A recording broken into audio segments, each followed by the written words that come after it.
Hemos llegado al final de nuestra clase sobre el plan de salvación. Hoy es el último domingo y damos gracias a Dios que nos ha permitido aprender bastante. Si seguimos el camino de Romanos capítulo 8, versículo 30, que dice así: a los que predestinó, a estos también llamó; a los que llamó, a estos también justificó; y a los que justificó, a estos también glorificó. Si fuese así, pues ya estaríamos solo con el tema de la glorificación, pero es importante también que hay otras partes en la Biblia que nos hablan de ese plan, cómo es que Dios lo ha hecho. Y hay dos puntos más que quiero tocar en esta mañana, antes de la glorificación, que son la adopción y la santificación, y tengo 50 minutos. Así que tampoco quiero correr, pero posiblemente muchas citas no las voy a leer, van a quedar ahí. Y como yo les dije, al final hay un link, un enlace donde usted puede bajar todas las presentaciones y tenerlas para usted. Entonces, mi deseo ha sido que podamos aprender, crecer en el conocimiento de la salvación que Dios nos ha dado. Cuando el Señor por gracia nos llama, muchas veces no sabemos todo lo que el Señor ha hecho con nosotros, todo lo que Él ha provisto. Pero gracias al Señor que podemos conocer aún más profundamente y gozarnos en esa salvación que Dios nos ha dado en su Hijo Jesucristo. Entonces, ¿qué les animo yo, hermanos? A que ustedes constantemente estén repasando el Evangelio, estén memorizando versos que nos llevan a recordar el Evangelio. Todo aquello que nos lleve a recordar la obra de nuestro Señor Jesucristo. Y este mensaje y lo que hemos aprendido no es solamente para guardarlo nosotros, sino para que podamos con un mayor conocimiento y entendimiento llevar este mensaje a otros, porque muchos hay que no conocen al Señor Jesucristo y necesitan conocerlo. Hay que llevar este mensaje, y también es muy doloroso decirlo, quiera Dios también que este material pueda también ser usado por iglesias, porque hay iglesias donde ya no se predica el Evangelio. Así es lamentable decirlo. Entonces, voy a leer algunos pasajes para ustedes.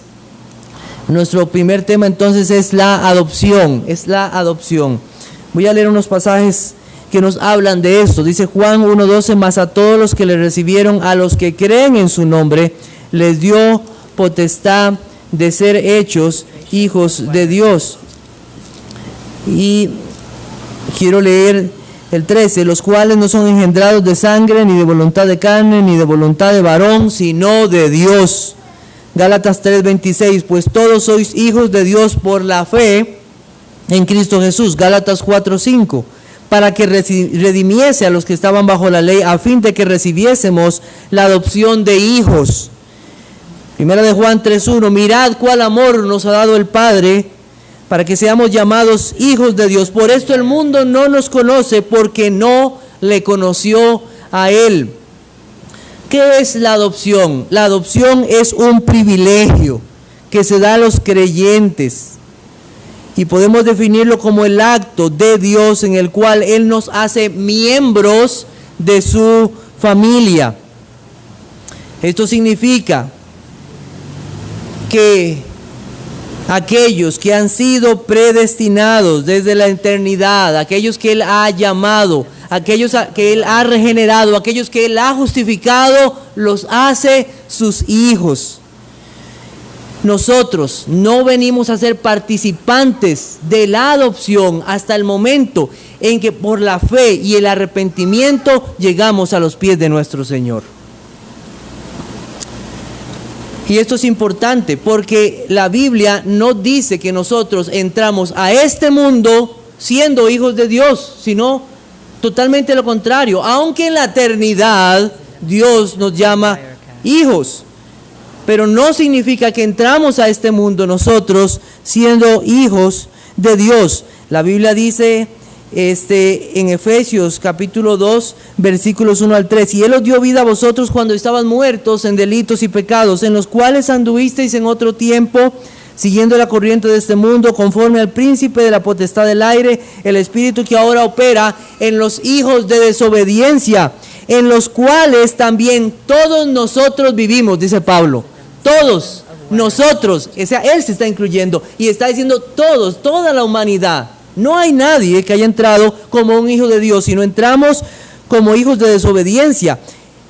Vivimos en otro tiempo en los deseos de nuestra carne, haciendo la voluntad de la carne y de los pensamientos, y éramos por naturaleza hijos de ira, lo mismo que los demás. Es muy clara la palabra del Señor, ¿verdad? No entramos como hijos de Dios, sino hijos de ira, hijos de desobediencia. Desobedientes, ¿por qué? Por Adán. Heredamos esta desobediencia de Adán. Hijos de ira, lejos, sacados de la presencia de Dios y en condenación. La ira justa y santa de Dios sobre todo pecador, sobre todo aquel que ha quebrantado su ley. Pecadores. En una ocasión el Señor Jesucristo dijo a unos hombres, aquellos que eran judíos y de prácticas religiosas, y si nosotros viéramos una persona de esas en estos días, podríamos decir, parece cristiano. Su forma de vivir externa lo hace parecer un cristiano, su devoción. Pero el Señor dijo de ellos, vosotros sois de vuestro padre el diablo, y los deseos de vuestro padre queréis hacer. O sea, Él determinó que la paternidad de estos hombres no era el Dios de los cielos, sino era el diablo. Y es duro decirlo, pero es la verdad.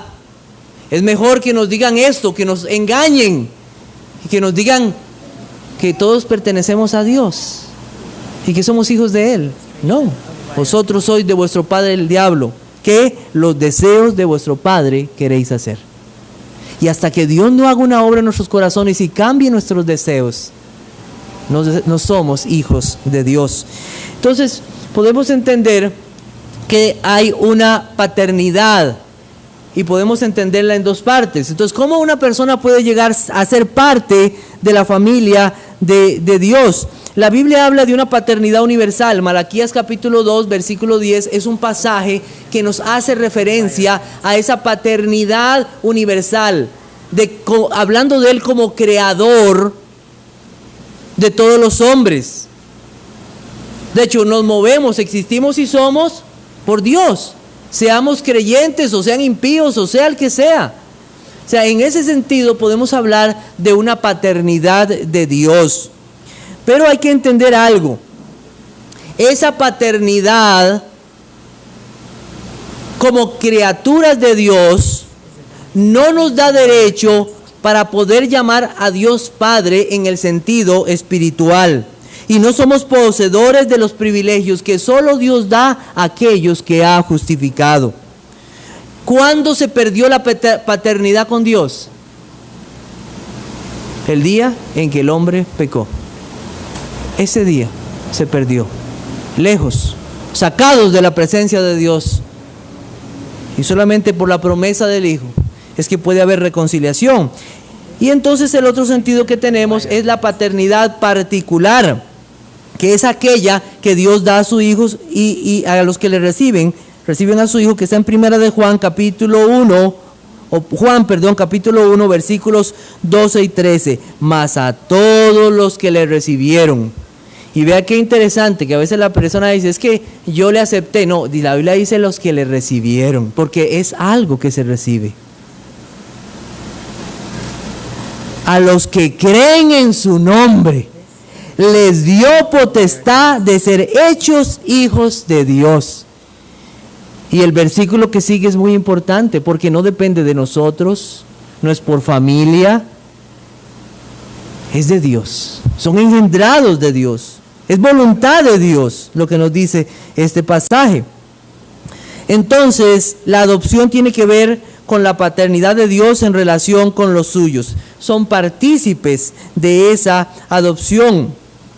Entonces, la vida física que Dios nos da no nos hace partícipes de Dios en el sentido espiritual, en ninguna manera.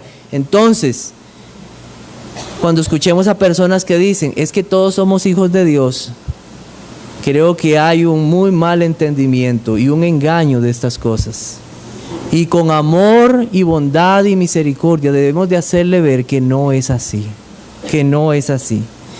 Dice Gálatas capítulo 3, dice, Versos, creo que el 4 al 6 dice: de manera que la ley ha sido nuestro ayo para llevarnos a Cristo, a fin de que fuésemos justificados por la fe.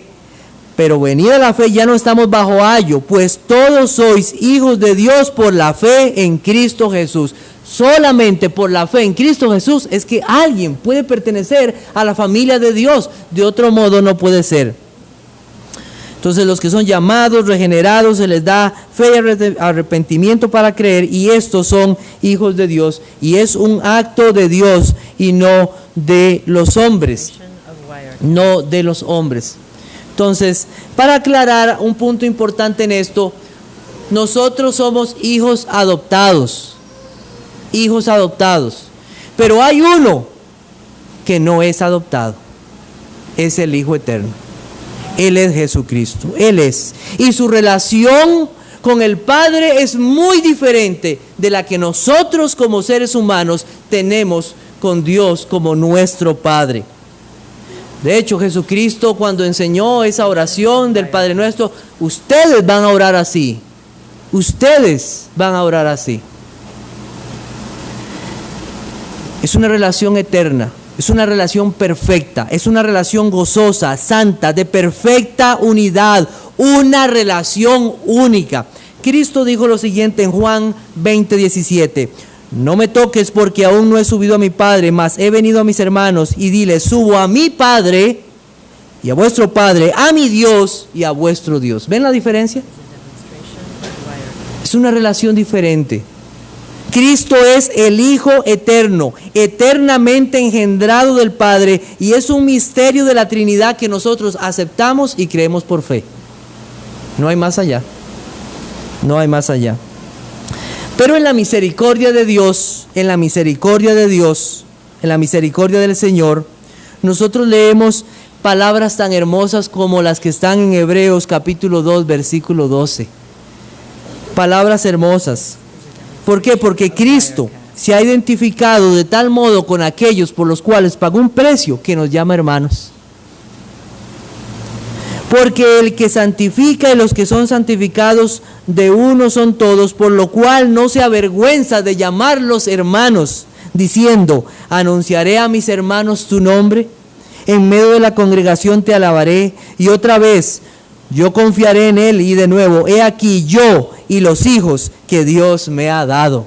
¡Qué bendición! ¡Qué bendición! Y quiero preguntarle, ¿es usted hijo de Dios? ¿Puede usted con gozo decir: Dios es mi Padre? Eso es una gracia de Dios. La adopción es una gracia de Dios. Y al ser hijos de Dios, muchos a quienes Dios salva, ¿sabe qué constituye eso entre nosotros? ¿Ser qué? Hermanos. Hermanos. ¿Y cómo deben ser los hermanos? Amarse y servirse unos a otros. Amarse y servirse unos a otros. El Cristo que me salvó a mí, le salvó también a usted. La fe que Dios le dio a Pablo es la misma fe con la cual hoy nosotros acudimos a Cristo Jesús. Es un Dios maravilloso, es un Dios maravilloso. Es un Dios que adopta hijos. Como hijos, entonces tenemos privilegios y tenemos deberes. Los que son adoptados gozan de esos privilegios, tienen acceso al trono de la gracia, pueden llamar a Dios Padre con toda confianza, se les compadece, los protege, los cuida, los corrige. Nadie los puede tocar porque están en las manos de Él. Son sus hijos. Nunca los desecha porque son sus hijos. Nunca, nunca. Y tienen derecho a las promesas como herederos de la salvación eterna. ¡Qué maravilloso! ¿Qué nos pide Él? Solamente voy a nombrar unos. ¿Qué deberes? El Señor nos pide ser misericordiosos como Él es misericordioso, ser perfectos y andar dignos de su llamado. ¡Qué gran amor el de nuestro Dios de llamarnos hijos! Y siempre que toco este tema de la adopción, no dejo de recordar cómo el pastor que estuvo en esta iglesia y murió nos dio un ejemplo muy hermoso.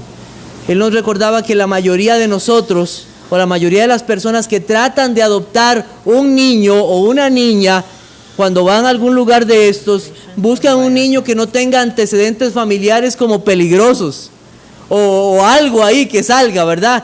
Que ojalá que fuera el niño o la niña, ¿verdad?, más agraciado, de forma general, ¿verdad? No siempre es así. Pero ¿sabe una cosa? ¿Cómo es nuestro Dios? Él nos adoptó a nosotros y nos llamó siendo pecadores y siendo sus enemigos.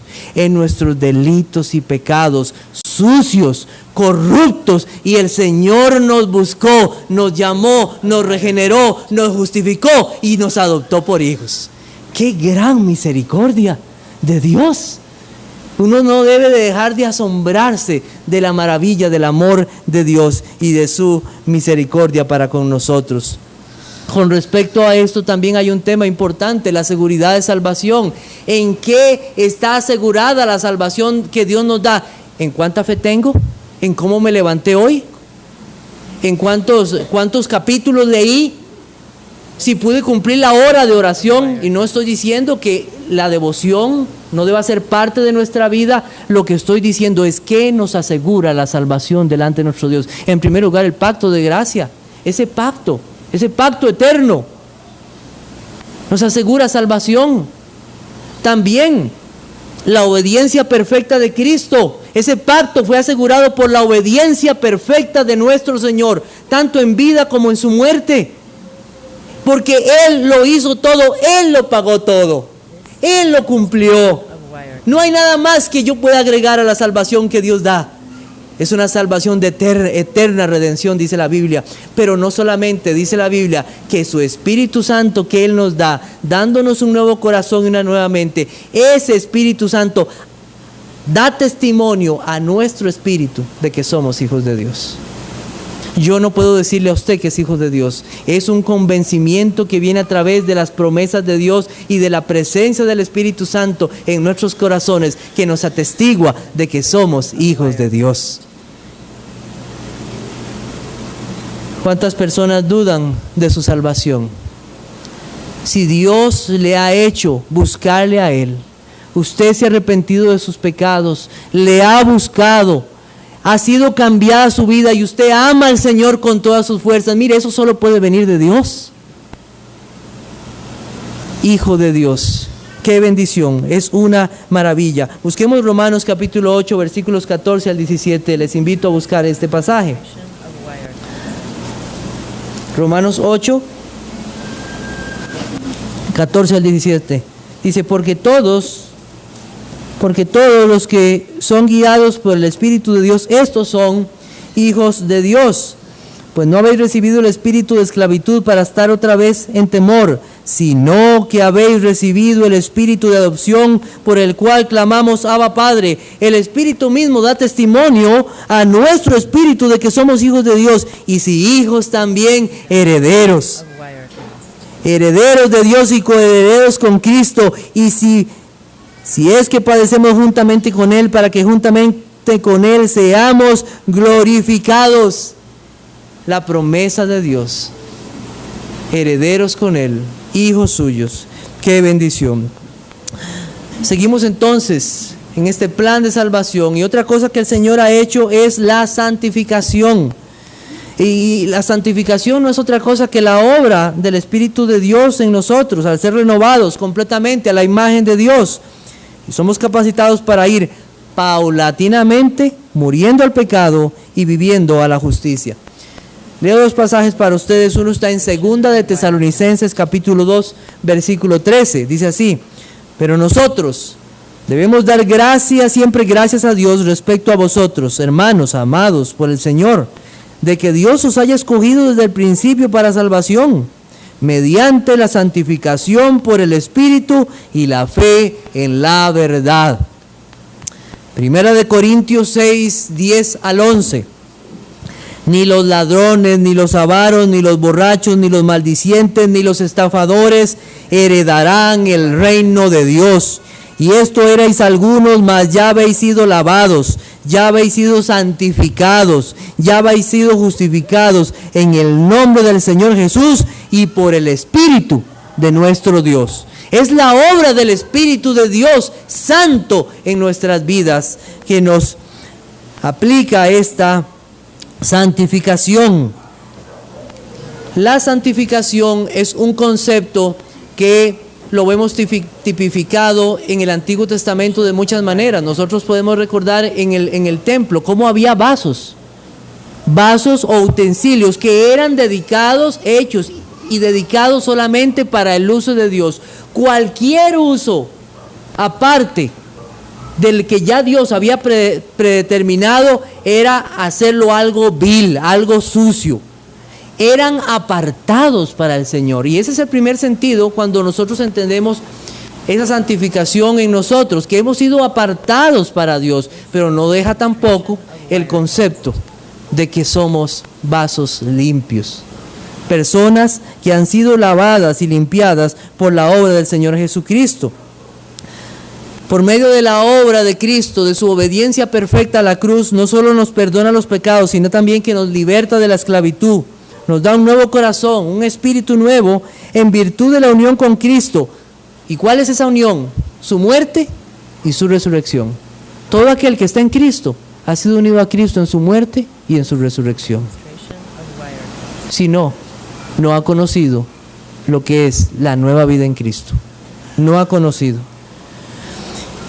Por ese mismo poder de Dios, unidos a Él, somos libertados del dominio del pecado, del cuerpo del pecado, por su palabra y su espíritu que ahora mora en nosotros. Entonces ya no hay más deseos de desobedecer a Dios, ya no más práctica del pecado, ya no más vivir en temor, sino más bien vivimos en el temor del Señor.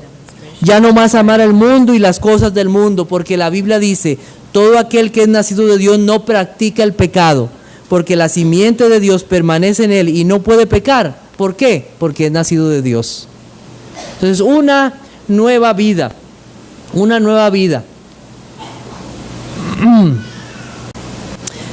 En el momento en que por la palabra de Dios somos transformados, se nos aplica la justicia de Cristo y somos santificados. Ya vosotros estáis limpios por la palabra que os he hablado, dijo el Señor.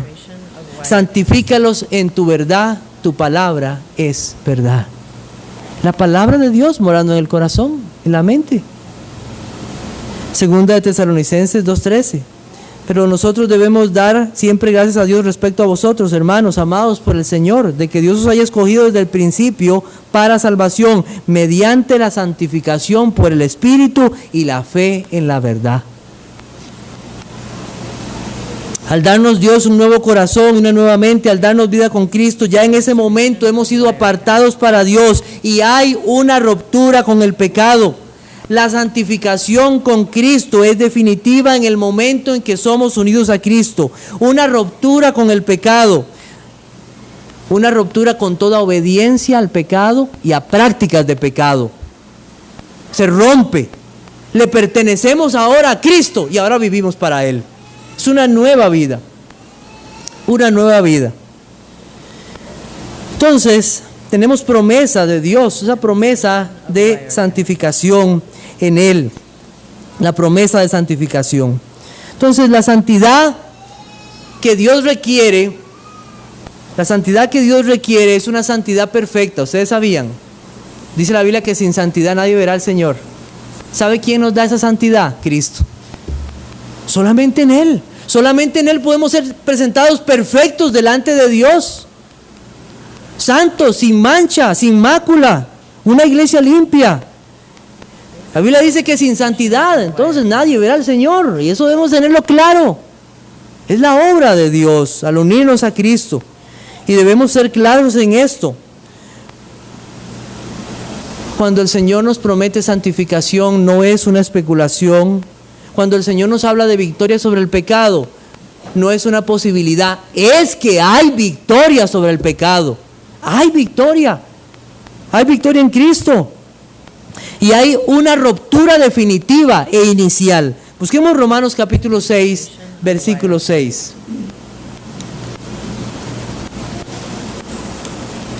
Romanos capítulo 6, versículo 6.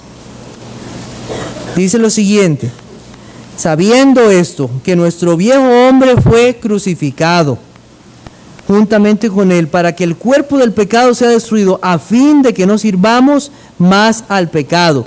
Si usted busca en este párrafo, hay cosas muy hermosas, que nosotros podemos estudiar con detalle. Él dice que sepamos, Él dice más adelante que nos consideremos. Pero aquí en este versículo que nosotros estamos viendo dice, sabiendo esto. Esto está, lo que está diciendo Pablo es, miren, vean, dense cuenta de esta realidad. ¿Cuál es la realidad que ustedes deben darse cuenta?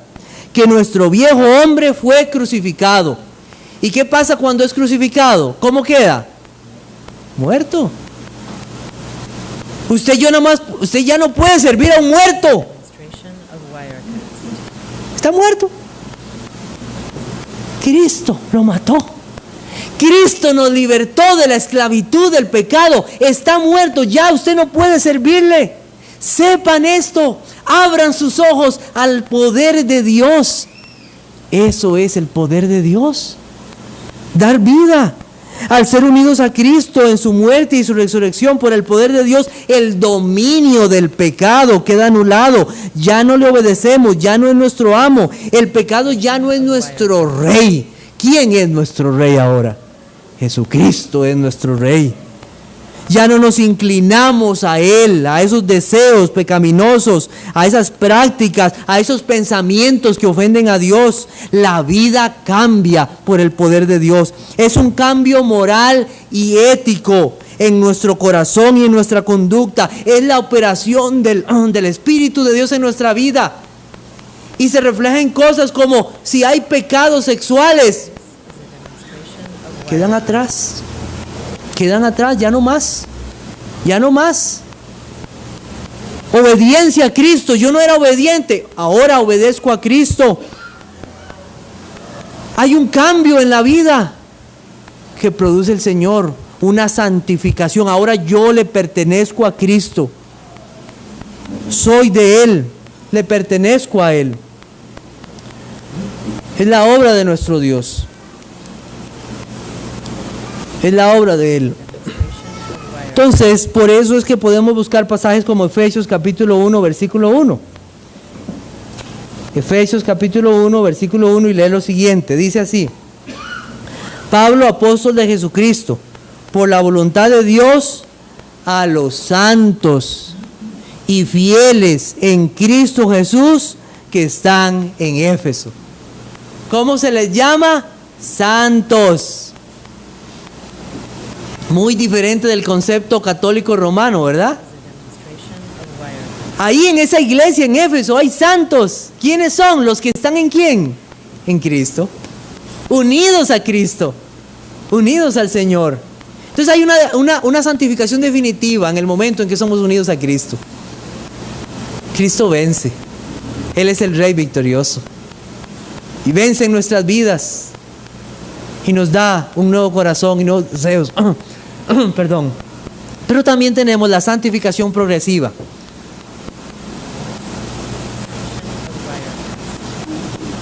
Y esa es la que sigue por el resto de la vida. Romanos capítulo 6, versículo 22. En esa santificación progresiva se da, ¿por qué? ¿Por qué se da? Porque todavía estamos en este cuerpo que no ha sido transformado a la imagen de Cristo, que no ha sido glorificado. Entonces, la santidad continúa por todo el resto de la vida.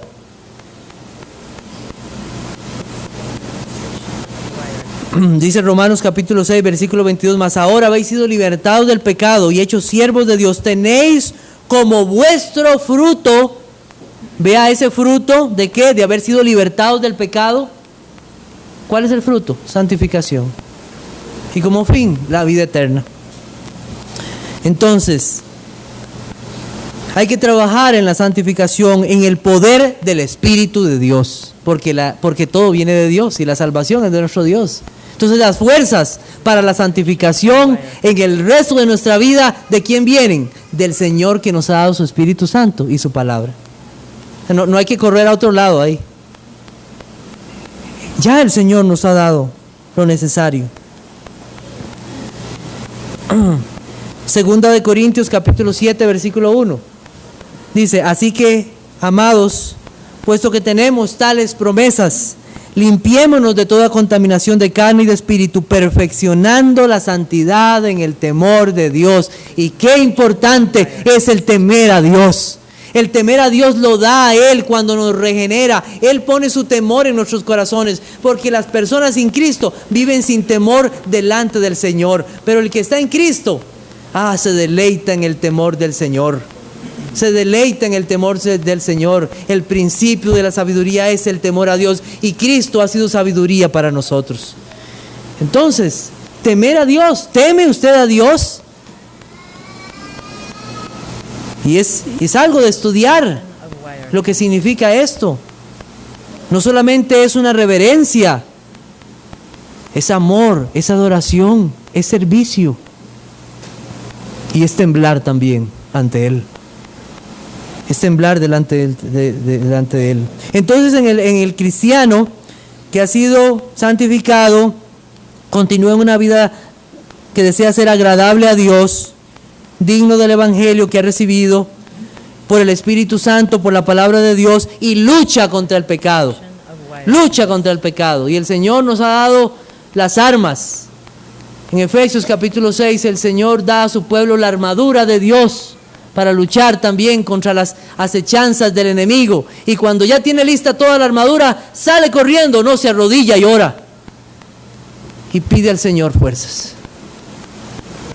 Es la armadura de Dios. Romanos capítulo 8 versículo 13 dice, porque si vivís conforme a la carne moriréis, mas si por el Espíritu hacéis morir las obras de la carne, viviréis. Es por el Espíritu Santo hacer morir mortificación.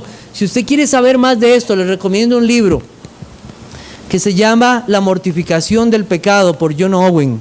Si no lo ha leído, léalo. Léase ese libro. Este siervo de Dios hace una exposición que nos hace ver nuestra necesidad de hacer morir el pecado en nuestras vidas por medio del Espíritu Santo. Mortificar o hacer morir este pecado es algo diario.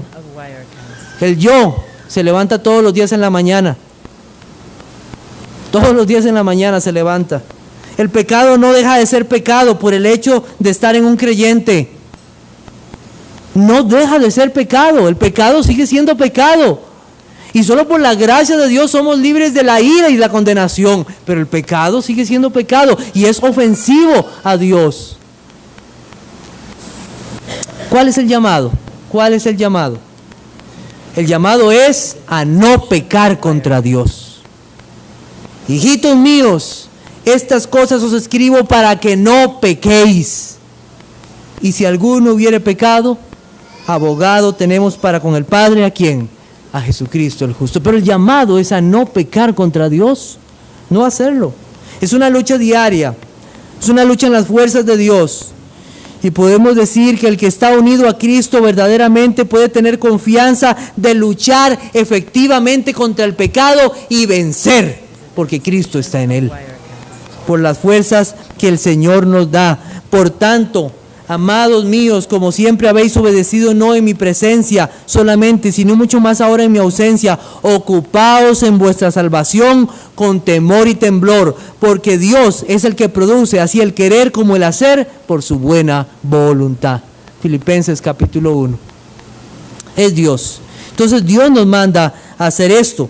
De hecho, el mismo carácter de Dios demanda esto: sed santos, porque yo soy santo. Sino como aquel que os llamó, sed también vosotros santos en algunas de vuestras maneras de vivir. No dice así, en toda vuestra manera de vivir. En nuestra relación con nuestra esposa y nuestro esposo, vivir agradando al Señor. Con nuestros hijos, en nuestro trabajo, en nuestro lugar de estudio, en cualquier lugar, sed santos, porque yo soy santo. Pero el fundamento de Dios está firme, teniendo este sello: conoce al Señor a los que son suyos, y apártese de iniquidad todo aquel que invoca el nombre del Señor. Apártese de iniquidad. El carácter de Dios pide esto. La santificación es una confirmación de que Cristo está siendo formado en nuestras vidas en justicia y santidad. Y el anhelo de todo creyente es crecer en santidad y servicio al Señor que le salvó. La santificación. Tenemos como última parte en esta mañana la glorificación. ¿Qué es la glorificación? La glorificación es la parte final de la aplicación de la redención. La santidad definitiva no se logrará en esta vida, pero está prometida para los que están en Cristo. Aquellos que han sido predestinados, llamados, regenerados, justificados y santificados en Cristo van al cielo para estar con Dios en el día de su muerte. Y los impíos o aquellos que nunca se arrepintieron de sus pecados, para todos aquellos que no creyeron en Cristo, sus almas van al infierno. Pocas iglesias hablan del infierno hoy. Parece que es un tema que no se quiere hablar mucho. Van al infierno. Y solo por la gracia de Dios, muchos no irán ahí. Solo por la gracia de Dios. Para el impío no hay esperanza. Solo le espera el castigo eterno, pero para el creyente hay toda esperanza, porque de ambas cosas estoy puesto en estrecho, teniendo deseo de partir y estar con Cristo, lo cual es muchísimo mejor, decía el apóstol Pablo. Partir como cuando las naves salen del puerto y salen a su destino. Partir, soltar las anclas, voy para estar con mi Señor, decía él. Hebreos 12:23, a la congregación de los primogénitos que están inscritos en los cielos, a Dios, el juez de todos los espíritus de los justos hechos perfectos. Ahí, a la reunión con Dios, con Él. Nuestros cuerpos van a la tumba si Cristo no ha venido y esperan el día que Cristo venga para la resurrección. La redención que Cristo ha asegurado para su pueblo no solamente es la redención del pecado y la salvación de nuestras almas, sino también de las consecuencias del pecado. La muerte es la paga del pecado. La paga del pecado es muerte, dice la Biblia. Y la muerte no nos libera de esa consecuencia cuando nosotros morimos. El último enemigo es la muerte. Y un día la muerte será devorada por la resurrección de nuestros cuerpos por el poder de Jesucristo. Primera de Corintios 15:26 dice, y el postrer enemigo que será destruido es la muerte. La glorificación no es el momento, escuche muy bien esto, la glorificación no es el momento en que nuestras almas van con Cristo. La glorificación, como lo dice Pablo, en 1 Corintios 15:58 es esta: y cuando esto corruptible se haya vestido de incorrupción y esto mortal se haya vestido de inmortalidad, entonces se cumplirá la palabra que está escrita: sórbida es la muerte en victoria. ¿Cuándo es? Es la redención de nuestros cuerpos. Esperamos eso. ¿Cuándo? En la venida de nuestro Señor Jesucristo. Y si hijos, también herederos, herederos de Dios y coherederos con Cristo, si es que padecemos juntamente con Él, para que juntamente con Él seamos glorificados. ¿Cuándo es esto? En la venida de Cristo, en la venida de nuestro Señor Jesucristo. Entonces, la glorificación será algo que afectará a todo el pueblo de Dios, reunido en un instante en la venida de Cristo. Los creyentes que han muerto con los que estén vivos en ese día serán glorificados juntos con la venida gloriosa de nuestro Señor. Primera de Corintios 15:51 dice: he aquí os digo un misterio, no todos dormiremos, pero todos seremos transformados. Eso dice la Biblia. Romanos capítulo 8, les invito a buscar versículos del 18 al 23. Romanos capítulo 8.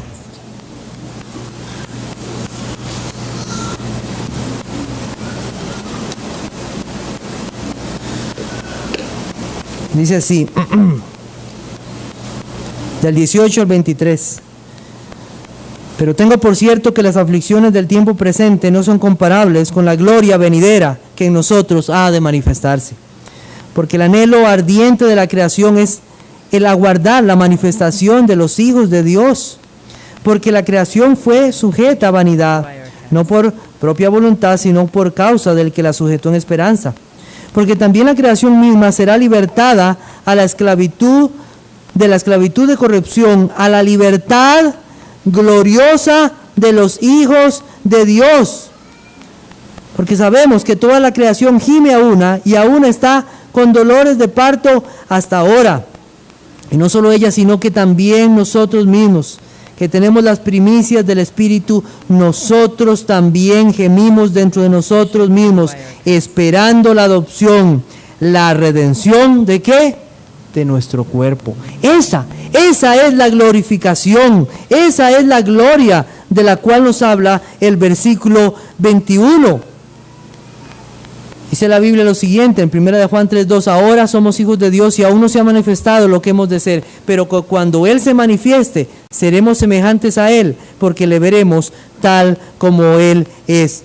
Así que todos los creyentes esperamos ese día de la redención final, cuando el plan de salvación llegue a su cumplimiento final. Juan capítulo 5, versículos 28 y 29, les invito a buscar. Juan, en el Evangelio de Juan, capítulo 5,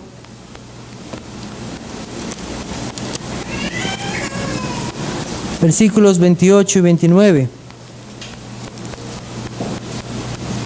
Dice así: no os maravilléis de esto, porque vendrá hora cuando todos los que están en los sepulcros oirán su voz, y los que hicieron lo bueno saldrán a resurrección de vida, mas los que hicieron lo malo a resurrección de condenación. Con un solo llamado.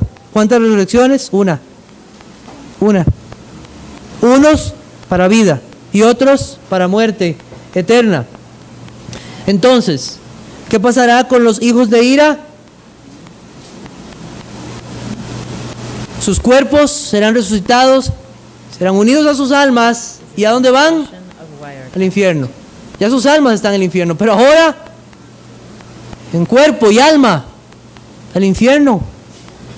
Y ahí hay un poco de versículos que usted puede consultar acerca de esto, si tiene duda de eso, y no los puedo leer porque no nos da tiempo. Hijos de Dios, cuerpo y alma con Cristo por siempre. Vamos a buscar 1 Tesalonicenses 4. 1 Tesalonicenses 4.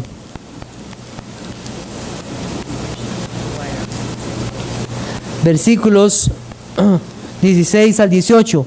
Porque el Señor mismo con voz de mando, con voz de arcángel y con trompeta de Dios descenderá del cielo, y los muertos en Cristo resucitarán primero. Luego nosotros, los que vivimos, los que hayamos quedado, seremos arrebatados juntamente con ellos en las nubes para recibir al Señor en el aire, y así estaremos siempre con el Señor. Por tanto, alentados los unos a los otros con estas palabras. Entonces, en la reunión del pueblo de Dios, en ese momento en que Cristo venga, cuerpo y alma de cristianos de todos los tiempos serán glorificados. Una glorificación para todos. Por eso la glorificación no es cuando morimos y nuestras almas van al cielo. Estamos esperando todos, ¿qué? La venida de nuestro Señor Jesucristo. La venida de nuestro Señor Jesucristo. ¿Y qué pasará? ¿Qué pasará? Pues mire, será algo maravilloso.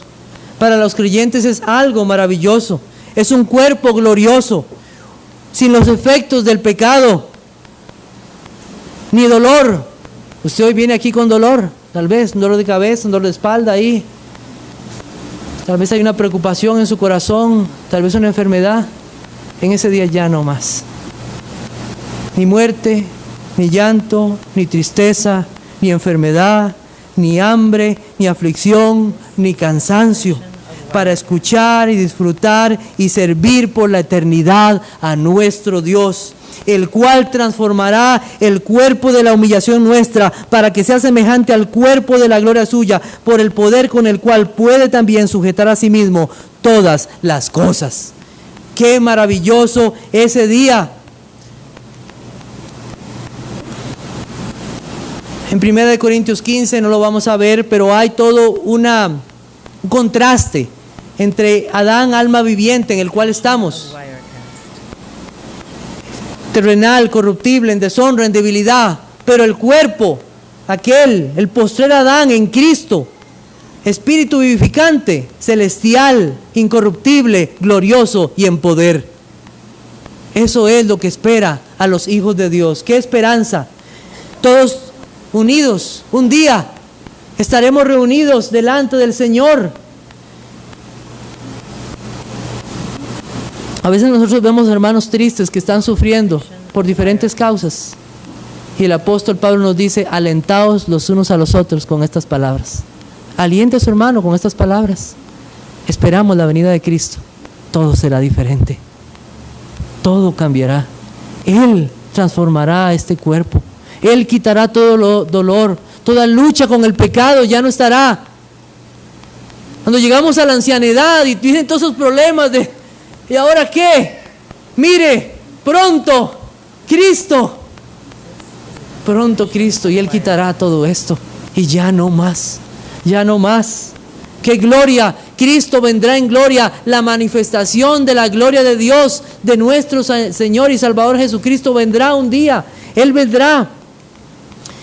Y todos juntos cantaremos, como está en Apocalipsis capítulo 7, versículos 9 al 10, que dice: después de esto miré, y he aquí una gran multitud, la cual nadie podía contar, de todas naciones, tribus y pueblos y lenguas, que estaban delante del trono de Dios en la presencia del Cordero, vestidos de ropas blancas, con palmas en las manos, porque Él es el Rey. Y clamaban a gran voz diciendo: la salvación pertenece a nuestro Dios, que está sentado en el trono, y al Cordero. Alabado sea nuestro Dios. El plan de salvación cumplido, consumado, aplicado y redimidos por la obra de nuestro Dios. Hermanos, espero que estas lecciones hayan sido de ánimo a su vida, que hayan sido de aprendizaje. Dejo para ustedes ahí la bibliografía que he usado, y abajo hay un link que se perdió allá, no creo que está bien, donde usted puede accesarlo y bajar toda la presentación de lo que hemos visto en estos 3 meses. Que el Señor les bendiga.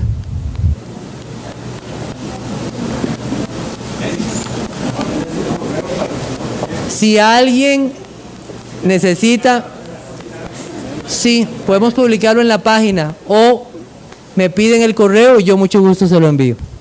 Está bien.